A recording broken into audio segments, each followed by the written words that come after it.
আজকে get ready with Mir একটা video share করতে যাচ্ছি। আশা করছি সবার কাছে ভালো লাগবে। সবার প্রথমে আমি ফেসটাকে ক্লিন করে ময়শ্চারাইজার লাগিয়ে নিয়েছিলাম। দেন দিয়ে দিলাম হচ্ছে প্রাইমারটা আমি নিয়েছিলাম W7 এর।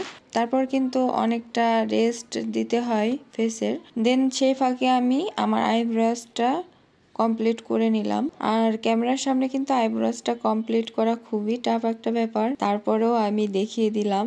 আমি খুবই অল্প পরিমাণে মেকআপ করতে অলওয়েজ পছন্দ করি। কিছু কিছু ক্ষেত্রে কিন্তু ভারী মেকআপ করা লাগে, তো সেই সব ক্ষেত্রে কিন্তু আমি একটু ভারী মেকআপ করি। তবে বেশিরভাগ টাইমে দেখা যায় যে আমার হালকা মেকআপ করা হয়। এখন আর কি আমি আমার ফেসটাকে কালার কারেকশন করে নিচ্ছি। তো আমার কিন্তু অনেকটা পিগমেন্টেশনের সমস্যা আছে, তো সেইগুলোকে হাইড করার জন্য অরেঞ্জ কারেক্টার দিয়ে আমি আমার ফেসটাকে একটু কারেকশন করে নিচ্ছি। দেন আমি এলেগালের একটা কনসিলার দিয়ে, এটা শেড হচ্ছে পিওর বেস, অরেঞ্জ কালারটাকে হাইড করার জন্য আর কি দিয়ে নিচ্ছি। আমাদের কিন্তু ডার্ক সার্কেল একদমই দেখা যাবে না যদি এইভাবে করে আমরা কালার কারেকশন গুলো করি। হাত দিয়ে কনসিলার ব্লেন্ড করছি আমি, দেখে কেউ হাসবেন না, কারণ হচ্ছে আমার কমফোর্টেবল লাগে এরকম। যখন যেভাবে মন চায় আমি সেভাবে মেকআপটা ইউজ করে ফেলি। আর এখন আর কি আমি একটা ফাউন্ডেশন ইউজ করে নিচ্ছি। তো এই ফাউন্ডেশনটা কিন্তু আমি নিজের মতো করে বানিয়ে নিয়েছি।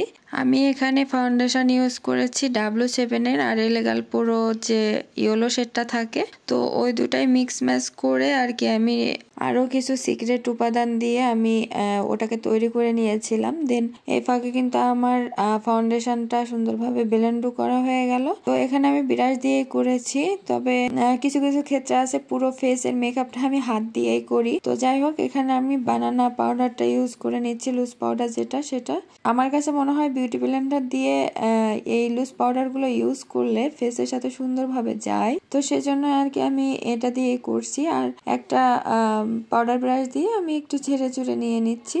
দেন তার মাঝে মনে হলো যে লিপসটা অনেক ড্রাই হয়ে গিয়েছে, তো আমি চ্যাপস্টিক ইউজ করে নিচ্ছি লিপসে।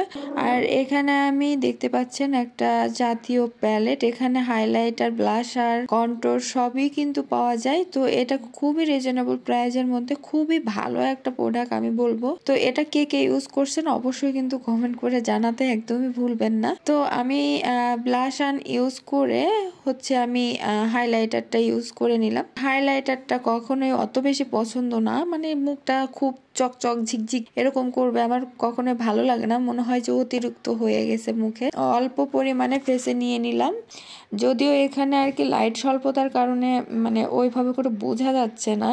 তবে আমি যদি রিং লাইট জ্বালিয়ে ভিডিওটা করতাম অবশ্যই আপনারা বুঝতে পারতেন। তাড়াতাড়ি যেহেতু এই ভিডিওটা করা হচ্ছে, একদমই মানে অল্প টাইমে আমি মেকআপটা করেছি। দেন আমি ব্রাউনটাকে একটু হাইলাইট করে নিলাম, তো সেজন্য রিং লাইটটা লাগাতে ভুলে গেছিলাম বাই দা ওয়ে। এবার হচ্ছে আমি আমার হাত দিয়ে আই মেকআপটা করে নিচ্ছি, মানে আই লুকটা আমি হাত দিয়ে করতে কমফোর্টেবল ফিল করি বিধায় আমি হাত দিয়ে করে নিচ্ছি, মানে খুবই তাড়াতাড়ি হয় আর কি। খুবই সিম্পল একটা আই লুক আমি আজকে করেছি। আর আমি সবার প্রথমে ব্রাউন কালারের একটা ট্রানজ্যাকশন যে কালারটা থাকে, তো ওটা দিয়ে তারপর আর কি আমি গোল্ডেন কালারের একটা শিমার দিয়ে নিলাম।